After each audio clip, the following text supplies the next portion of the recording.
just arrived at the cow calves. Come on, cows! Gonna show you how we move them. See if I can get set this up before they get here. So with our cows, we like for them to do all the work, and I just sit here and wait for them, kind of. So they're, down there. I think they're coming. They're probably coming. Let's see, get this. Don't mind me. Let's put this up a little bit so maybe you can see them a little better. There we go. Oh, a little wobbly. There we go. Come on, cows! So when we first got our original herd, March of 2020? No. Yes, no. 2019? Yeah, because it's going on 2 years. So I think 2019. We put them in our training corrals to teach them to learn what the electric fence is and to respect that. And then every time we would feed them, because there's no grass in the training area, that we'd feed them hay, we would whistle and say, "Come, cows!" And so every time they hear that, they always got something nice to eat. They always got food. And we also would get sweet feed, which is like candy for cows, and do the same thing. We'd come out with this bucket, call them, and give them this sweet feed. And so now, even though they're way down there, maybe quarter of a mile, I come here where I want them to move into, because I have this next area set up. I whistle, tell them to come. Sometimes I give them a little bit of encouragement, so I whistle every once in a while, and I just kind of wait for them to work their way over here. And funny story while they're coming. So yesterday, the day before, we got 4 new heifers from a friend in Mount Pleasant, Matt Palmer. He has the same values as we do. He wants to help the soil health, do better for the environment, and he raises grass-fed cows. And he's been a great resource for us to get good cows. And we have 4 of his cows in this herd, and we have some more in our other herd. Anyway, so we got these 4 new little heifers, and we put them with our second herd because our bull is in this herd. And so any heifers or cows that we're not sure if we want to breed yet, or we're waiting to breed later, we put them with our second herd so they don't get bred by our bull.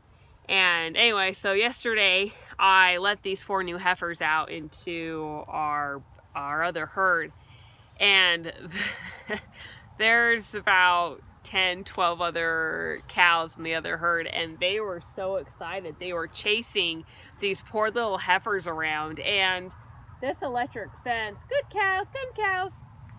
This electric fence is just a mental barrier.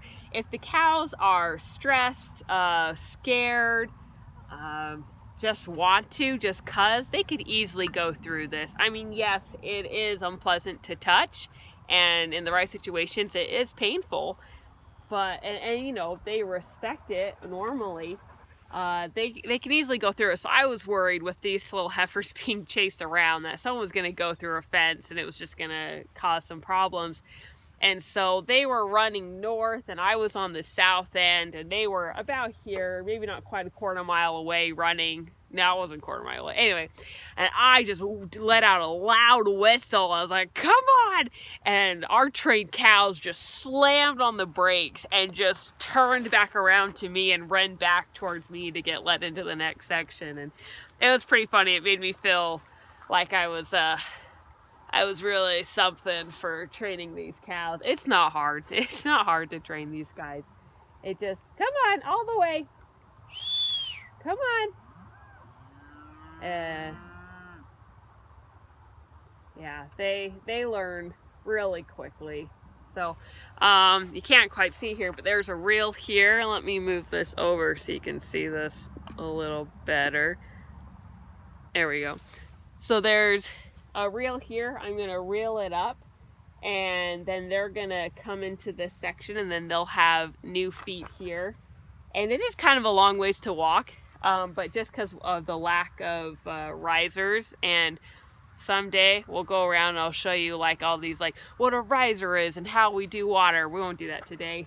All their water is way down there and their feed is here. It's not the most ideal situation because this is going to cause a little bit of a trail, and if it happens too long, then that will kill that area of plants, but just a little bit, it won't cause too much damage. I'll go ahead and reel this back and you'll get to see them go into their new area. Good cows. Oh, I know.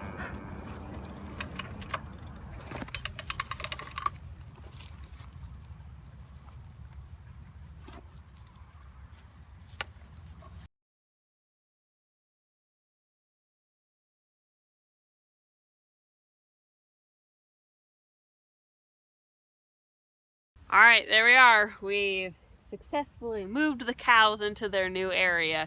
And so they'll be able to graze here, and then they'll walk up the side of the line here to go to their water. And normally, as you can see on this side, they've grazed it down quite a bit. Not terrible, like it's fine. About what it would look like if we swathed and harvested this with machines. But normally we like to leave more because that gives cover for the ground, it lessens evaporation, it gives food for the worms and bacteria in the soil, and also gives a little bit of cover for other animals like mice or cats or different things, so they can easily go through here and just have a natural habitat. We don't quite have the luxury this year because of the drought. We need to make use of all the feed that we have. But also, where it is getting into winter, we do want to clear the fields out a little bit more. So this isn't terrible. That way, it'll leave room for spring growth. But hopefully, and pray and cross our fingers and all that we get the water that we need next year to have more of a normal year. But the cows are nice and happy. Move this over a little bit. There they are. When they first get into an area, they'll go around and check out their new perimeter and get comfortable with that. And so anyway, thanks for coming along with me to get the cows moved, and I hope you have a wonderful day. And just remember to take care of yourself, to engage in your health, whether that's taking a walk, lifting weights, meditating, talking to a friend. Just remember that you're important, and have a wonderful day. We'll see you tomorrow. Bye.